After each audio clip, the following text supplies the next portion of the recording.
She saved him from the storm, but her protection came at a deadly cost. The sky did not just turn dark. It broke. Thunder rolled like a giant drum, and the air screamed as if the planet itself was in pain. The storm was not normal. Everyone on Nova Terra knew that. The warning towers had failed. The shields were down.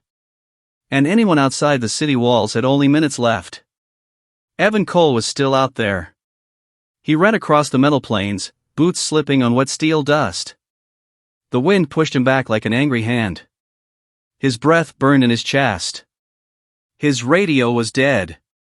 His ship was too far. The storm lights flashed blue and white, cutting the sky into sharp pieces. Then he saw her. A small figure stood ahead, not running, not hiding. She raised her arm, and the storm slowed around her, like it was afraid. "Move!" Evan shouted, but the wind ate his words. The storm crashed down. And everything went silent. Minutes earlier, the city of Nova Terra was alive with panic. People rushed into shelters. Screens showed red warnings. This storm was a void storm, rare and deadly. It could tear through metal, erase memories, and stop hearts. Evan was a scout for the human frontier force.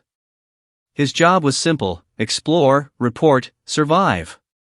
He had done this 100 times. But this time, the storm came early. He had been scanning old ruins when the sky changed color. His tracker failed. His ship would not answer.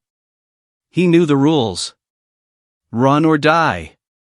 As he ran, his mind stayed calm. Humans were good at that. Fear came later. Then he saw the girl. She looked human, but something was wrong. Her eyes glowed faint silver.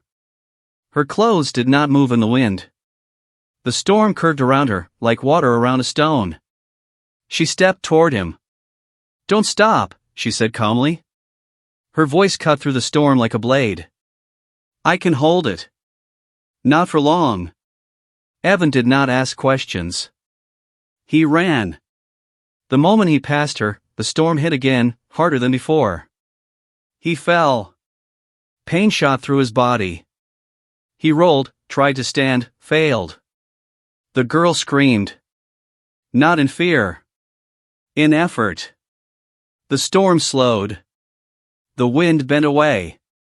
Blue lightning froze in the air. Evan crawled behind a broken wall. He turned back to look. She stood with both arms raised now. Light poured from her skin. The storm pushed against an invisible shield around her. She was protecting him. Seconds passed. Then minutes. The storm finally moved on, roaring into the empty lands beyond. Silence returned. Evan stood slowly. His body hurt, but he was alive. She fell. He ran to her side and caught her before she hit the ground. Her skin was cold. Too cold. "Why?" Evan asked, not sure who he was asking. "Why save me?" Her eyes opened slightly. The silver light was fading. "Because," she whispered, "humans don't run when others fall." Then her eyes closed. The city medics worked fast, but it was not enough. She was not human. Her name was Lyra. She was an Aegis, an ancient protector race made of energy and flesh. Long ago, they were created to guard planets from cosmic storms. But using their power burned their life away. She had used too much. "She saved you by burning her core," the doctor said quietly. "There is no way to stop it." Evan sat beside her bed. Machines beeped softly. Her breathing was slow and weak. "I didn't ask for this," Evan said. His voice shook. "I didn't deserve it." Lyra smiled faintly. "Humans never think they do," she said. "That is why you do." She coughed. A small line of blue light cracked across her arm.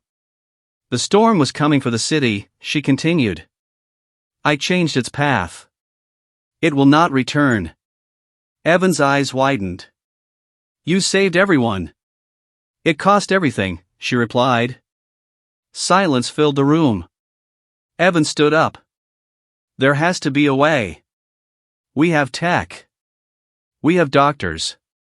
Lyra shook her head slowly. My kind was made to end like this. A shield that breaks. Evan clenched his fists. Humans were not good at accepting limits. Then we'll break the rules, he said. That's what we do. He worked for 3 days without sleep. Evan went to engineers, scientists, old data vaults. He begged, argued, threatened. Most said no. Some laughed. One listened. Dr. Hannah Reeves was old, smart, and tired of hearing what was impossible. If she is energy-based, Hannah said, and humans can store energy. She did not finish the sentence.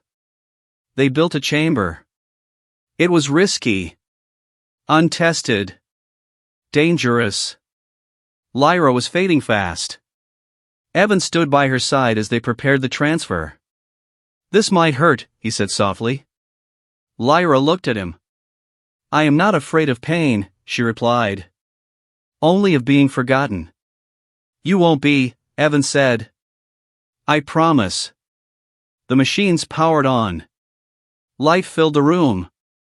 Alarms screamed. The transfer began. Energy poured from Lyra's body into the chamber, then into a human-made core. The lights flickered. The walls shook. Evan felt heat in his chest. The air smelled like ozone. Then, silence. The machine stopped. Lyra lay still. For one terrible moment, Evan thought he had failed. Then she breathed. Her skin warmed. The cracks of light faded. Her eyes opened, no longer silver, but deep human brown. She gasped. What did you do? Evan laughed and cried at the same time. We cheated death, he said. Very human of us. Lyra recovered slowly. She was weaker now. Mortal. You took my power, she said one day, half smiling. We shared it, Evan replied. You gave us everything. It was our turn. The council was not happy. Humans had altered an ancient being. Broken cosmic law. But the city stood. The storm never returned. Lyra chose to stay. She became something new. Not Aegis. Not human. A bridge. Together, Evan and Lyra helped design new storm shields based on human courage and Aegis sacrifice. Years later, children would ask about the great storm. Evan would point to the sky and say, she stood there. Alone. And said no. Lyra would smile and add, and a human ran back for me. In the end, her protection did come at a deadly cost. But humanity paid it back with interest.